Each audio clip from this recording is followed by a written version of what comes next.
더불어민주당 전해철 예비후보는 지난 23일 안산시의회 대회의실에서 안산 상록갑 총선 출마 예비후보자 등록 기자회견을 개최했습니다.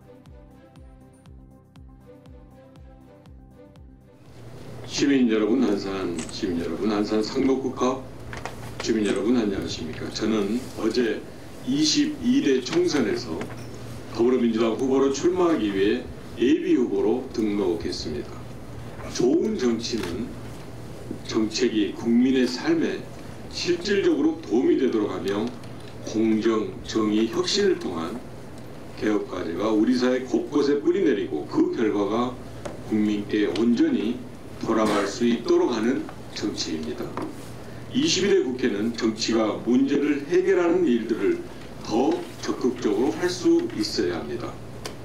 경제 불평등으로 인한 사회 양극화 해소에 집중하고 갈등과 대립의 정치에서 벗어나 정치가 국민에게 힘이 되고 희망을 줄 수 있도록 소임을 다하고자 합니다. 무엇보다 민주주의의 회복은 더불어민주당의 사명입니다. 정당 혁신을 통해 현 정부의 잘못을 바로 잡을 수 있는 강력한 수권 정당의 면모를 갖추는 데 당에서 필요한 역할을 해나가겠습니다. 이를 바탕으로 정권 교체를 통해 이 땅에 민주주의가 다시 굳건히 뿌리 내릴 수 있도록 해야 합니다. 존경하는 상록갑 주민 여러분, 저는 그동안 안산에 대한 종합발전 전략으로 첨단 산업도시, 해양생태 문화관광도시, 경기 서남부 교통 중심지로서의 비전을 제시하고 실질적인 성과를 내왔습니다. 안산 상록갑의 국회의원으로 보내주신 믿음과 기대에 보답하기 위해 주민들과 약속을 지키고 지역 발전을 위해 해야 할 일들을 실현하고자 혼신의 힘을 다해왔습니다. 지난 총선 공약이었던 GTX-C 안산 유치는 GTX-C 상록수역 유치 성공으로 이어져 착공이 가시화되고 있습니다. 연장선을 포함한 신안산선은 착공되어 착실히 진행되고 있으며 개통된 수인선은 시민에 발휘되고 상부에 조성된 어울림공원은 시민들의 쉼터가 되었습니다. 경기 서남부 최고 교통 중심지로서 면모를 갖추어 나간과 동시에 지역 발전에 활력을 불어넣을 수 있는 새로운 성장 동력이 하나씩 만들어지고 마련되고 있습니다. 수도권 최초의 강서특구 선정, 국내 1호 스마트 선도 산업단지 지정, 수소 시범단지 그리고 시범도시의 선정으로 관울시와 국가 산단이 쌓아놓은 안산의 경쟁력에 미래 먹거리를 더해나가고 있습니다. 올해 착공할 경기도 지방정원은 기후위기에 대응하는 안산의 새로운 랜드마크가 될 것이며 스마트 헬스케어가 가능한 한양대학교 종합병원 유치도 차질 없이 추진되고 있습니다. 안산 시민들의 삶의 질을 높이기 위한 생활정치, 민생정치를 중심에 두고 소통과 협의를 통해 다양한 정책 의제를 선정하여 실천해 왔습니다. 안산 강서특구 지정, 상록수 도서관 건립, 동안선 세무서 개청, 보노마루 건립, 상록수역 3, 4번 출입구 신설, 아이러브 맘카페 건립, 반을 도서관 건립, 반월천 생태하천 정비, 팔곡 파출소 개소 등 동별 문화복지시설과 주민 편의시설 그리고 시민 안전 확충에 집중해 왔습니다. 여기에서 멈추지 않겠습니다. GTX-C와 연계한 상록수역 신축 및 상록수 역세권 개발, 신안산선 추가 연장, 4호선 지하화, 안전한 재건축 재개발 추진, 3기 신도시와 연계한 반월동 개발, 버릇들 특성화단지, 경제자유구역 지정 추진, 반월 시가공단 고도화 및 공간혁신 추진 등 더 좋은 안산을 위해 필요한 일들을 적극 추진하고 동시에 그동안 성과를 내온 일들이 더 확실하게 완성되어 안산이 수도권의 명실을 상고한 첨단 산업도시, 해양생태 문화관광도시로 확고히 자리매김하고 그 명성을 쌓아갈 수 있도록 하겠습니다. 안산에 산다는 것이 자부심이 되고 안산을 누구나 와서 살고 싶은 도시로 만들어 나가기 위해 더 노력하도록 하겠습니다. 초심을 잃지 않고 심기일전하여 안산의 발전, 지역 주민들의 행복을 위한 정책들을 실현하는 데 헌신하고자 합니다.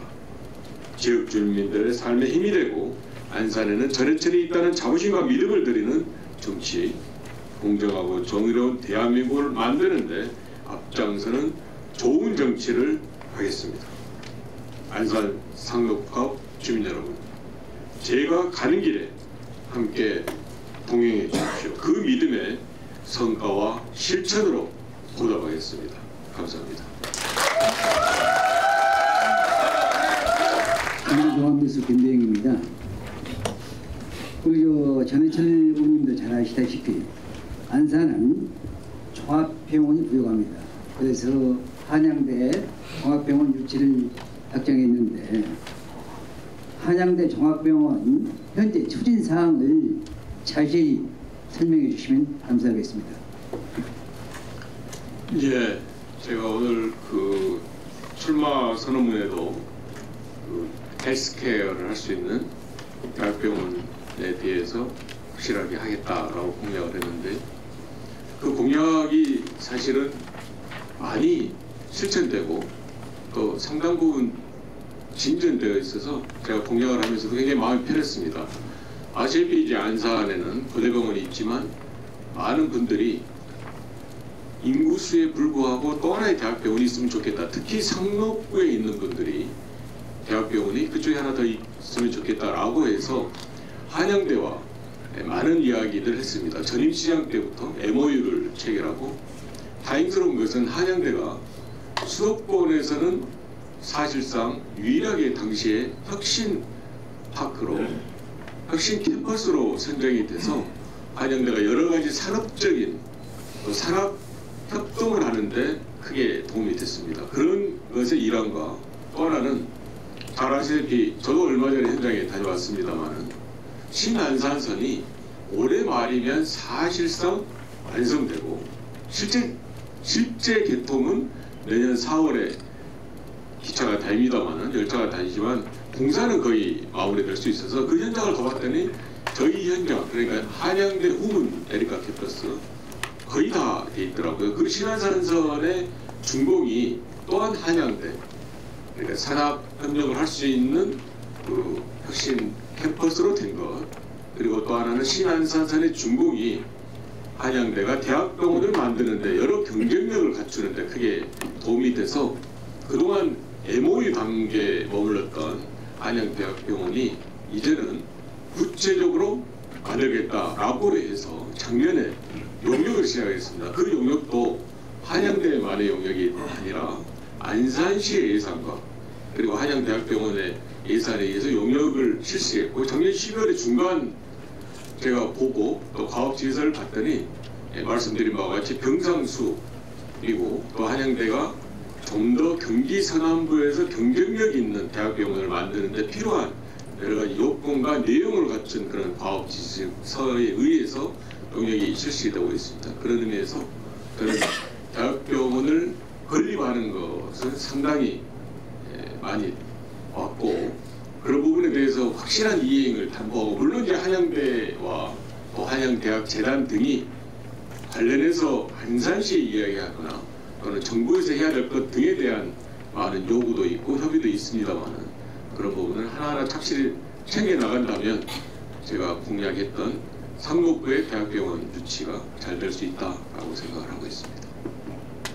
우리 전해철 의원님께서는 삼선에다가 의원장까지 하시면 16년을 안산에서 정치를 하셨습니다. 많은 후보들이 지금 현재 안산을 진단을 했을 때에 쇠락했다, 쇠퇴했다라고들 많이 평가를 합니다. 이제 16년을 안산에서 정치를 하셨던 우리 전해철 의원님께서는 현 안산의 상태를 어떻게 진단을 하셨는지, 만약에 그 역시 같은 입장에서 쇠퇴했다고 생각하시면 16년 동안 예측을 하셨는지, 아니면 예측을 하셨다라고 하시면 무엇이 쇠락의 원인이라고 생각하시는지 이거에 대한 답변 부탁드리겠습니다. 예, 여러 그 안산의 시민분들이 걱정이 있습니다. 실제로 물론 이제 현재 국가적으로 경제가 어려운 것도 있습니다만은 안산의 생활, 경제나 또 무엇보다도 인구 문제에 대해서 안산의 시민분들이 줄어들고 있는 것에 대해서 안산 경쟁력이 없어지지 않냐라는 이제 걱정이 있습니다. 제가 16년 전에 이제 시작을 했습니다만 현역은 제가 이제 12년 원외 4년이 있었죠. 12년 동안 제가 현역을 했었기 때문에 이런 문제에 대해서 저는 당연히 책임이 있고 또 거기에 따른 구체적인 비전과 해야 될 일들을 제시도하고 실천을 해야 된다고 생각합니다. 먼저 인구 문제에 말씀드리면 주는 게 맞습니다.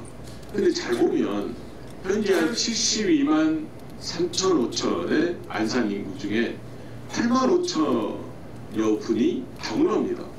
국적이 한국이 아닌 거죠. 물론 이제 조선족부터 계시지만 그러니까 65만 정도의 국내 인구를 따지면 확실히 줄고 있지만 전체적으로 보면 안산의 인구가 그렇게 크게 줄고 안산이 가장 많을 때가 73만 이렇게 됐었거든요. 75만 넘은 적은 별로 없어서 그렇게 보면 안산의 인구의 구성이 달라지고 있다. 잘 아시다시피 시아바늘공단에는 25만 노동자들이 일을 하고 있습니다. 2만 개의 기업이 있거든요. 19,800개 정도의. 결국은 시아바늘공단에서 필요로 하는 노동력을 그동안은 국내 우리 인구가 또 국내에 계신 분들이 차지했다면 이제는 그것을 외국인 내지 타문화 분들이 이렇게 차지함으로 인해서 인구 구성의 변화가 있다. 그래서 다시 말씀드리면 인구 문제는 그 추세를 그 기조를 인정하고 글로벌한 국제도시로서의 훨씬 더 자리매김이 필요하다. 그런 정책이 필요하다고 생각하고요. 그런 면에서 저는 인구 문제는 심각하게 대한민국 전체가 심각하지 않습니까? 하지만 다른 인근의 도시와 비교했을 때 심각하게는 생각하되 좀 더 무게 중심을 말씀드린 바와 같이 다문화라든지 또 산업 인구의 변화 등에 대해서도 함께 고민하고 해결책을 마련해야 된다고 생각하고요. 그리고 나서는 사실 이제 제가 앞에 말씀드린 여러 일들, 그러니까 신안산선이 이제 그동안 사실 수년간 많은 분들이 공략하고 해왔지만 잘 완성되거나 하지 못했던 것이 드디어 이제 완성돼서 준공돼서 여의도까지 한 25분대로 갈 수 있다는 거 아닙니까?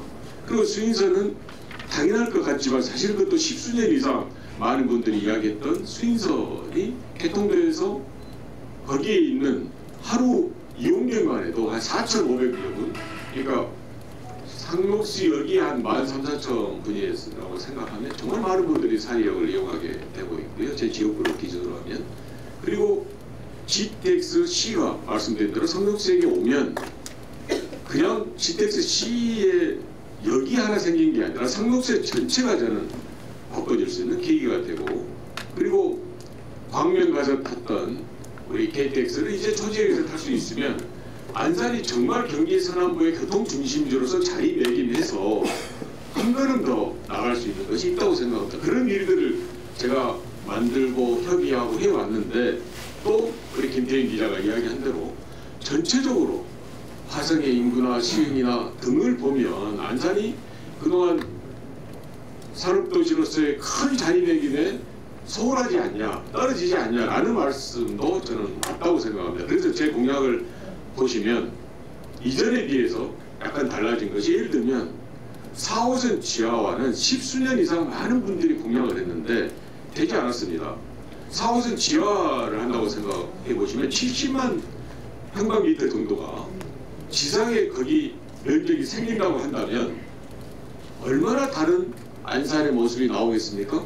그런데 그것이 여러 가지 법적 규제 때문에 실제 B씨는 여기 있는 시의원님들이 아시면 안산시의 용역 결과 4호선 지하화에 대해서 B씨가 1.0 이상이면 충분히 할 수 있지 않습니까? 1.38 정도 나왔는데 법적 규제 때문에 4호선 지하화가 되지 않았던 것이 작년 연말에 다행스럽게 도시특별법이 통과돼서 법이 만들어짐으로 인해서 그런 법적 규제가 하나로 그냥 해결될 수 있는 계기가 됐습니다. 그래서 제가 자신있게 그동안 공약하지 않았던 4호선 지하화 하겠다라고 말씀을 드렸고, 그리고 현 시장도 노력을 하고 있습니다만 저희가 강속특구라에서 사이언스밸리에 지정을 해서 40여 개 이상의 실제 벤처기업이 연구소 기업이 생겼습니다만 아직 우리 시민들이 체감하지 못한 것을 경제자유구로 만들자. 아시다시피 경제자유구라는 것은 조세에 대한 거, 또 투자에 대한 거 많은 혜택이 있지 않습니까? 그 경제자유구역을 해양동과 사이동 일대에 만들어서 제대로 된 기업을 유치해보자. 시아바늘공단에 2만여 개 기업이 있지만 50인 미만이 사실 94% 이상 되는 그 현실이 사실을 안산을 옥죄했던 것이 있는데 이제는 좀 첨단 기업을 만들어보자. 그러면 로봇기업 또 안산이 경쟁력 있는 바이오 기업 등이 들어온다면 훨씬 나아지지 않겠냐라는 시도가 경제자유구역 지정인데 다행스럽게 작년에 경기도에서 2개 후보로는 선정이 됐고 또 산자부의 여러 시행령들을 저희들이 잘 협의해서 안산의 경쟁력에 갈 수 있는 토대를 만들었기 때문에 저는 이제는 시아바늘공단의 고도화나 첨단화도 중요하지만 제 지역구입니다만 그런 경제자유구역을 지정함으로 인해서 훨씬 많은 기업들이 좀 더 활발하게 하지 않을까라고 생각을 하고 있고요. 사실 번호들에 대해서도 유심히 보시면 제가 번호들에 대해서 공공시설이나 또는 기업 유치를 10여 년간 공약을 한 적이 없습니다. 왜냐하면 두 가지는 하나는 번호들 자체가 스마트팜이나 농업으로는 적절하지만 또 그 지역에 대한 제한이 농업지역이라는 것을 바꾸는 것이 사실상 불가능하고 또 어려워서 제가 특별하게 공약을 하지 않았는데 이번에 공약을 했던 이유는 제가 말씀드린 경제자유구역으로 지정됨으로 인해서 그 인근에 예를 들어 도시재생으로 결정을 하고 나니까 농어촌연구소를 지금 안산시에서 매각 협의를 하고 있거든요. 그 농어촌연구소에 그냥 황량은 아니고 그냥 거기에만 이용하던 것을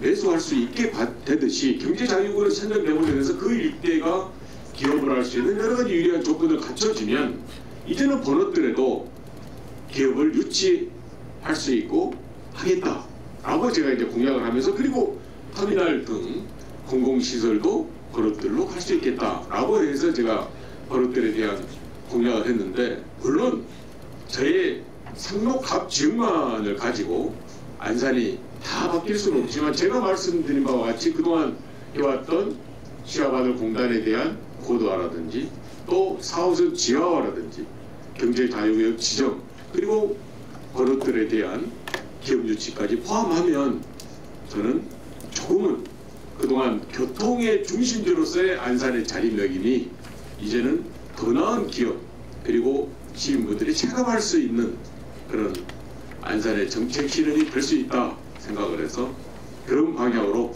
최대한 노력을 하고자 합니다. 네, 그러니까 부대의원 기자입니다. 그 GTX-C 그 관해서 말씀을 드리고 궁금해서 물어보는 점이 있는데 이게 개발이 되게 되면은 유동인원이 그 청년이든지 이렇게 보면은 서울로 많이 이동을 1시간 내로 가기 때문에 서울 가서 소비를 많이 하게 됩니다. 되게 되면 우리 안산시 상록구의 상록수 옆쪽에는 상권이 많이 죽을 수도 있지 않습니까? 거기에 대해서 좀 활성화를 시킬 수 있는 생각이 갖고 계시는지 모르겠는데 우리가 여기 상권이 활성되려면 볼거리, 먹거리를 활성화해두고 또 특히 주차장도 많이 개발을 해야 되거든요. 그래야 사람들이 와서 정주하고 놀러 가는데 이 내가 GTX가 생기면은 서울로 다 유동인을 다 빠져버리면은 거기에 대한 그 발전이라든 개발 사건에 대한 대책이 있는가 궁금합니다. GTX-C를 제가 아까 공약 때 또 출마 선언 때 말씀을 드렸는데요. 저는 GTX-C가 단순하게 그 역을 하나 상록세 신설하는 문제라고 생각하지 않습니다. 그래도 말씀드렸습니다만은 물론 이제 서울이나 경기 수도권은 제가 확실하게 말씀드리건데 GTX ABC 이제 D도 이야기 됩니다만 GTX ABC 등으로 인해서 대중교통 수단은 완전히 재편될 것입니다. 저희들 4호선 타보지 않았습니까? 제가 늘 예를 듭니다만은 저희 지역의 대학생 위원장께서 안산에서 성균 가는 데까지 가는데 1시간 40분이 걸리거든요. 왕복이면 거의 3시간 1, 20분 되지 않습니까? 대전 천안보다도 훨씬 멀리 다니는데 그 그걸 전철을 탑니다. 4호선 타죠. 그리고 갈아타서 해화역까지 가서 학교를 가는 건데 그런 부분이 바뀌어진다. 이제 삼성역까지 30분대로 가면 그리고 청량리역까지 35, 40분대로 가면 이제는 GTX를 타고 서울 도심 또는 경기도로 30분 내지 20분대로 쾌속으로 간 다음에 그 주위에서 여러 가지 차들을 버스가 되는 아니면 다른 지하철이 되는 갈아타는 그런 체제로 대중교통 체계가 바뀔 거다. 그 바뀐 교통체계에서 안산이 소외된다면 ABC에서 아무것도 안 됐잖아요. 원래 금정에서 수원으로 가는 것이 최초의 국토부의 안이지 않았습니까? 그게 최초의 현대가 제안했던 안이지 않았습니까? 그렇게 된다면 저는 이 GTX ABC의 서해된 안산은 그동안 늘 이야기했던 뭐 시아바늘공단의 약간은 제조업이 어려워진다 하더라도 경기 산업의 교통중심이 안산을에 자리매김이 어려워질 거라는 생각에서 저는 정말 혼신의 힘을 다해서 제가 할 수 있는 모든 인맥과 정책 능력을 다해서 GTX가 상록수역에 오도록 노력을 했고요. 그런데 말씀하신 대로 그 GTX가 와서 과연 안산에 어떤 도움이 될까? 제가 공약으로 이야기했습니다. 상록수역 역세권. 잘 보시면 상록수역 옆에 주차장이 있습니다. 또 옆에 야산도 있죠. 그리고 그 앞에는 재개발, 재건축을 기다리는 많은 아파트들이 있습니다. 왜 잘 안 될까요? 수지가 안 맞는 거죠. 경제성이 없는 겁니다. 그걸 다 역세권 개발을 공적 예산, 시 예산이나 국가 예산, 도 예산으로 할 수 있습니까? 결국은 민간이 들어야 돼. 민간의 수익성을 보는 거죠. 그 수익성을 보는 것 중에 가장 큰 것 중에 하나가 계기가 있어야 되는데 GTX 시의 상록수역입니다. 하나 예를 들면 지금 반월에는 신시가지에 의해서 보상을 받기 위한 주민분들 모임이 있습니다. 보상을 많이 받아야 되겠죠. 반월 우리 주민분만 해도 2천여 분이 보상의 대상입니다. 물론 4만 가구가 생기지만 2천여 분이 보상인데 그 보상대책심의에서 어떤 법률 대리, 법률 전문가가 와서 여러분이 보상을 많이 받기 위해서 노력을 하시겠지만 옛날처럼 머리 두드리고 하는 게 아니고 그래갖고 다 되는 게 아니라 계기가 있어야 된다. 많이 받을 수 있는. 그러면서 딱 이야기하는 게 작년 일인데요. GTX-C의 상록수역의 유치는 여러분들이 보상을 많이 받을 수 있는 큰 계기다라고 이야기를 하는 겁니다. 무슨 말씀이냐면 결국 이 여기 신설 됨으로 인해서 그리고 정거장 GTX-C로 인해서 우리의 접근성이 수도권에서 원활하게 됨으로 인해서 그 일대에 땅값이 되든 아니면 경제성이 되든 그런 것들이 획기적으로 올라갈 수 있는 계기가 된다는 거죠. 그래서 제가 상록수역에 대한 역세권, 상록수역에 대한 개발을 좀 더 자신 있게 말씀을 드린 겁니다. 그 옆에 있는 많은 사실 큰 범위잖아요. 주차장 앞에도 있고 옆에도 있고 뒤에 일동 제 지역은 아닙니다만 그런 데 있는 주차장이나 여러 가지 유의지 등을 활용해서 만들 수 있는 계기가 된다라고 생각하고 아직은 구체적으로 다 말씀드리기는 어렵습니다만 실제로 그런 부분에 대해서는 준비도 하고 있다 말씀을 드리고 그런 면에서 거기에 단순하게 여기고 역사를 지금 약간의 리모델링하는 그런 예산의 문제가 아니라 훨씬 나은 민주의 역사를 예상하고 그 부분에 대해서 역세권 개발한다면 여러 편의시설이 그냥 상대되지 않습니까? 분당 3번 등등 우리가 예상할 수 있는 그런 처지만 해도 사실은 거의 성전백회처럼 표현했잖아요.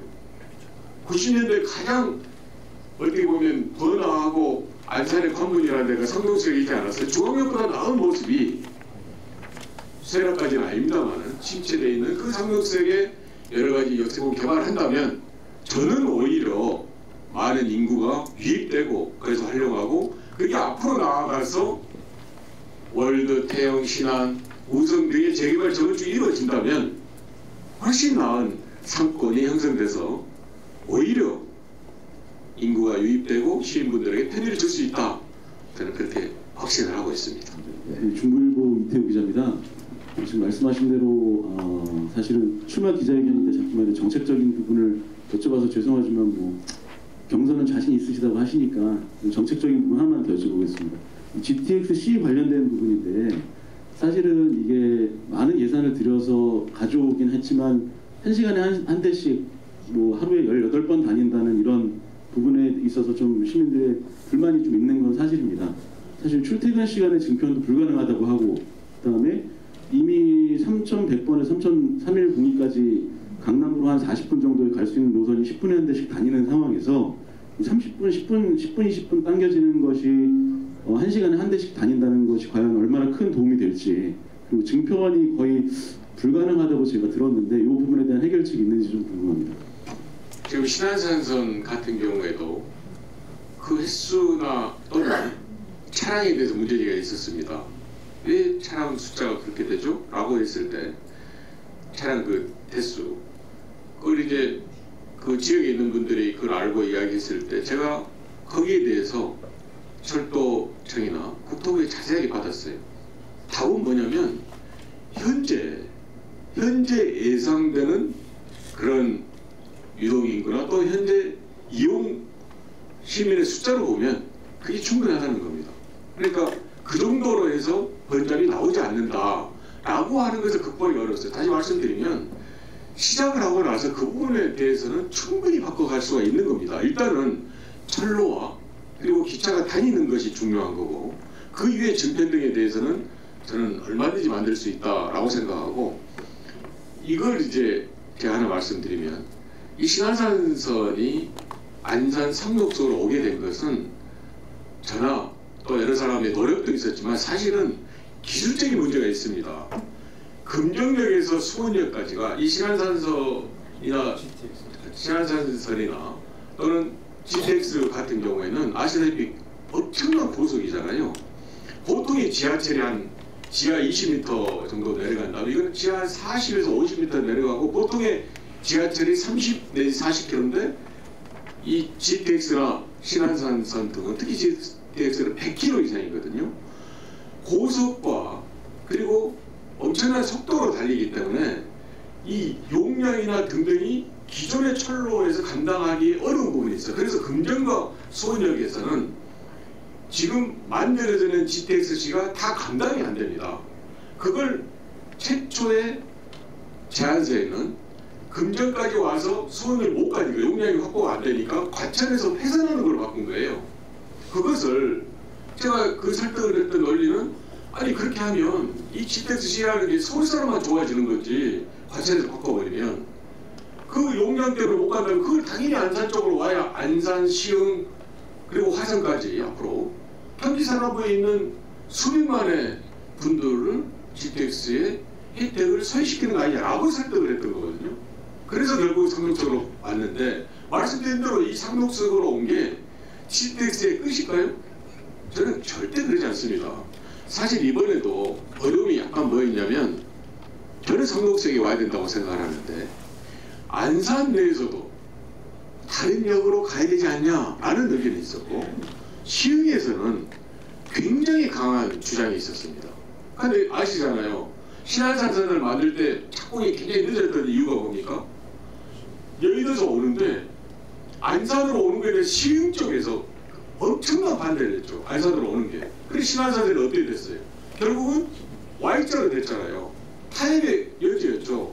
실제로 이런 걸 만들 때 철도 5기년 계획을 세울 때 이 신안산선 하나가 오냐 안 오냐는 게 그 도시에 주는 게 크기 때문에 크게 메모하잖아요 실제로. 그래서 그 노력 끝에 많은 분들이 예의를 쓰지만 어쩔 때는 그 노력이 지장과 방해가 될 수도 있는 거예요. 그래서 시흥이 그렇게 해서 결국 타협책을 Y자로 하니까 신안산선이 자리매김해서 착공을 할 수 있었던 것도 사실이거든요. 지금과 마찬가지입니다. 그 GTX가 상동시에서 끝날까요? 저는 그러지 않다고 생각합니다. 시흥의 국회의원들이, 시흥에 정치하는 분들이 그냥 있을까요? GTX 제가 말씀드린 대로 ABC 노선에 의해서 편리성이 나오면 왜 김포나 남양주나 등에서 GTX D에 대해서 그렇게 머리 깎고 노력을 하겠습니까? 결국은 그 대중교통 수단이 앞으로 수도권의 최고의 것으로 자리매김할 거다라고 해서 한 거 아니에요? 그런 면에서 무조건적으로 상록수역 오는 게 좋고, 말씀하신 시간이나 이런 거는 신안산선 내일을 보더라도 증편에 노력하고 더 나아가면 상록지역에서 앞으로 더 뻗어나갈 거다. 그런 문제들은 훨씬 더 저는 쉽게 처음에 유치했던 것보다는 될 수 있다 생각해서 올해 자신을 갖고 또 이런 부분에 같이 잘해갔으면 좋겠다고 생각합니다. 의원님은 지금까지 잘 해오셨고 또 앞으로도 잘 하시리라고 믿습니다.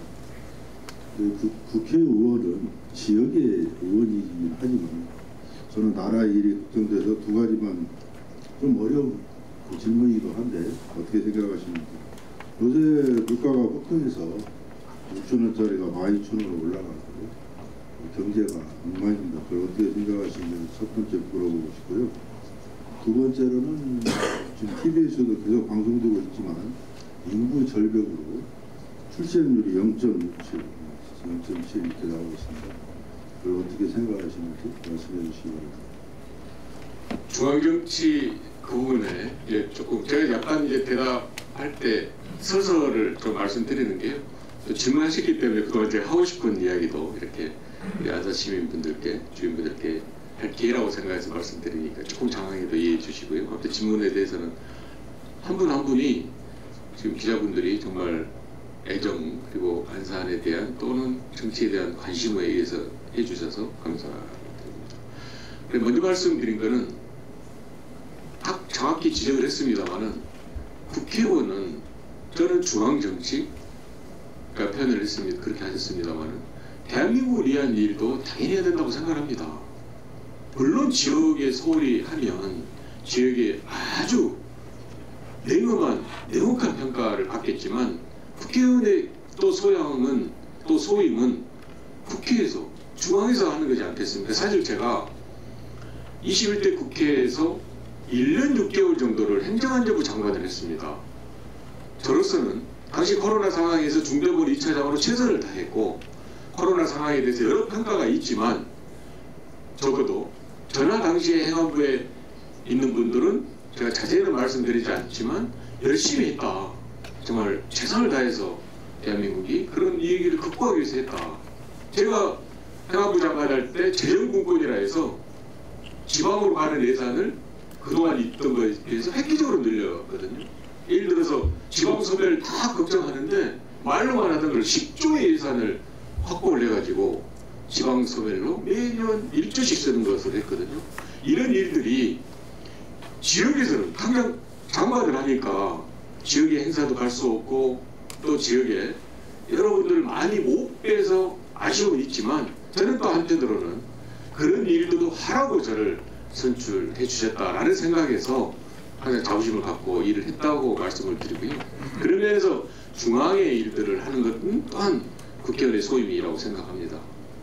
정말 어렵습니다. 체감하는 경제는 지금 물가에 대해서 수치로 나온 것보다는 우리가 느끼는 게 훨씬 더 높죠. 지금 내일 모레 구정인데 저도 그렇지만 우리 다 시민분들이 시장에 가서 얼마 전에 그렇더라고요. 제 집사람도 깜짝 놀랐다고. 김밥 한 줄 그날 먹으러 갔다가 그렇게 올랐냐고 깜짝 놀랐다더라고요. 그게 현실이지 않아요? 그럼 물가가 올라가는 것이 대한민국만의 문제가 아닐 수가 있습니다. 실제 우크라이나 전쟁으로 인해서 원자재 문제, 더군다나 이스라엘과 하마스로 인해서 여러 가지 물류의 문제가 다 물가에 연동되어 있어서 대한민국만의 해결은 안 될 수도 있지만 그럼에도 정부에서 노력을 해야 되거든요. 그걸 하는 이유가 그걸 위해서 노력하는 것 중에 하나가 뭐냐면 재정입니다. 대한민국은 물론 부채가 걱정된다고 하지만 아직 여력이 있거든요. 왜 코로나 때 중소기업 분들에게 얼마든 간에 몇백이든 또는 무이자는 그렇게 했겠습니까? 실제 코로나로 인해서 잘 보시면 자영업자분들 그만둔 분들 굉장히 많습니다. 그분들을 조금이라도 면하게 할 수 있는 거 아니에요? 지금도 마찬가지예요. 제가 말씀드린 대로 시아바늘공단 안산의 약간의 어려움이 그 공단의 어려움이 안산으로 다 오는 거잖아요. 25만 그 근로자들이 다 서울이나 뭐 시민만 삽니까? 안산에 많은 분들이 있으면서 공단의 어려움이 결국은 우리한테 다 오는 거잖아요. 그러면 정부는 재정을 운용해야 됩니다. 꼭 제가 문재인 정부를 다 경제정책을 잘했다는 건 아니지만 확장 재정을 하는 이유가 그런 것입니다. 가능하면 대기업이나 또는 부자들에게 감세를 하지 말고 적어도 확보된 그런 재원을 가지고 물가를 잡을 수 있게 또 서민들을 위할 수 있는 재정을 확대하자는 게 확장 재정인데 이 윤석열 정부에서는 경제정책에 대해서는 손을 놓고 있다. 사실 정부가 할 수 있는 제가 말씀드린 수단이 많지 않거든요. 그런 거라도 해야 되는데 계속적 감세. 오늘 아침 조간을 보십시오.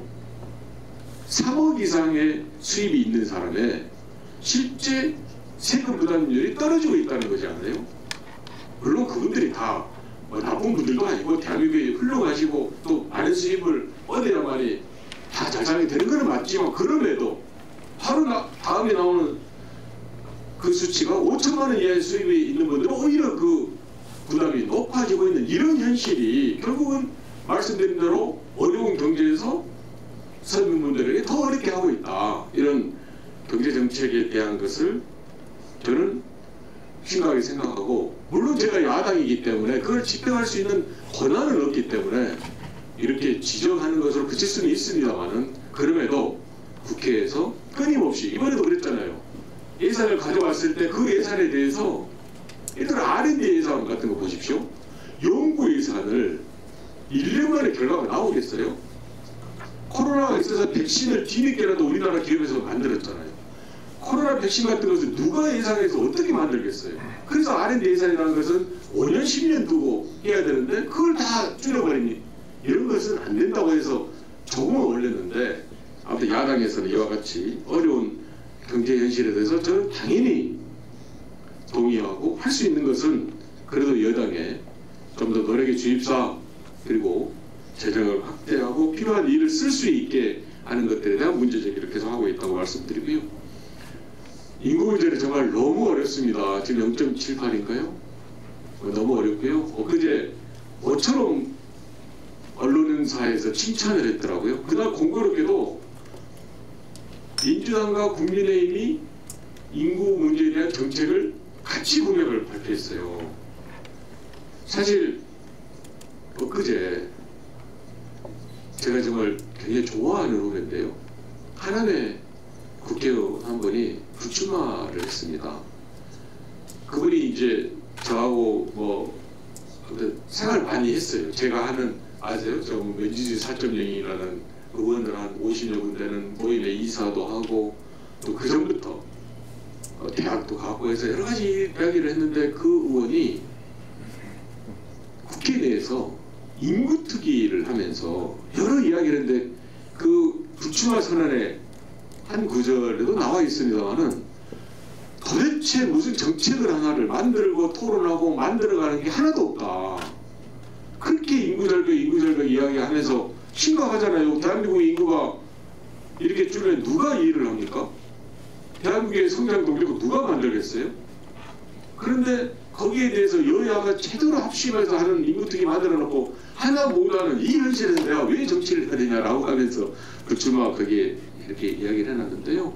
말씀드린 대로 제가 세부적인 하나하나 그런 지금 민주당 같아도 1억을 지급하고 그리고 또 부총리급을 신설하고 등등을 말씀드리기보다는 인구 문제에 대해서는 정말 심각해서 정부는 정부대로 국회는 국회대로 좀 더 노력을 해서 정책을 어제 그제 나왔던 거에 대해서도 사실 재원부터 해서 문제를 제기하려면 얼마든지 많지만 그런 이야기 하지 말고 일단은 좀 더 실효성 있는 걸 찾되 지혜를 모아서 인구 문제의 심각성에 있게 한 정책을 만들어가고 그런 것들이 제가 아까 말씀드린 대로 좀 대화와 타협을 하는 그런 정치를 한다면 저는 정책을 하는 그런 국회가 될 수 있다 생각해서 아무튼 심각한 인구 문제에 대해서는 더 많이 노력하도록 하겠습니다. 또 선거 시기가 저는 이런 기회라고 생각을 합니다. 제가 해왔던 것을 한번 돌아보기도 하고 또는 우리 안산 시민분들이나 제3정부 주민분들께서 필요한 게 뭐다 라고 이야기도 하시고 거기에 따른 평가도 하시는 그런 기회라고 생각합니다.